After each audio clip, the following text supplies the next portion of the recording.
Esther, chapitre 5.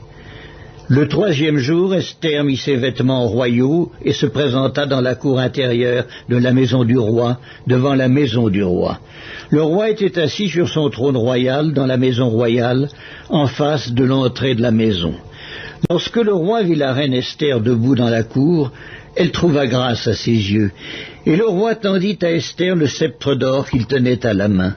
Esther s'approcha et toucha le bout du sceptre.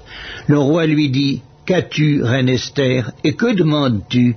Quand ce serait la moitié du royaume, elle te serait donnée. » Esther répondit: « Si le roi le trouve bon, que le roi vienne aujourd'hui avec Haman au festin que je lui ai préparé. » Et le roi dit: « Allez tout de suite chercher Haman comme le désire Esther. » Le roi se rendit avec Haman au festin qu'avait préparé Esther.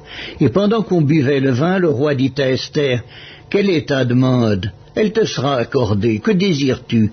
Quand ce serait la moitié du royaume, tu l'obtiendras. » Esther répondit: « Voici ce que je demande et ce que je désire. Si j'ai trouvé grâce aux yeux du roi, et s'il plaît au roi d'accorder ma demande et de satisfaire mon désir, que le roi vienne avec Haman au festin que je leur préparerai, et demain je donnerai réponse au roi selon son ordre. » Haman sortit ce jour-là, joyeux et le cœur content.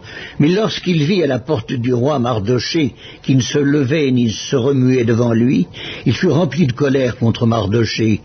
Il sut néanmoins se contenir et il alla chez lui. Puis il envoya chercher ses amis et Zeresh, sa femme. Haman leur parla de la magnificence de ses richesses, du nombre de ses fils, de tout ce qu'avait fait le roi pour l'élever en dignité, et du rang qu'il lui avait donné au-dessus des chefs et des serviteurs du roi. Et il ajouta: « Je suis même le seul que la reine Esther ait admis avec le roi au festin qu'elle a fait, et je suis encore invité pour demain chez elle avec le roi.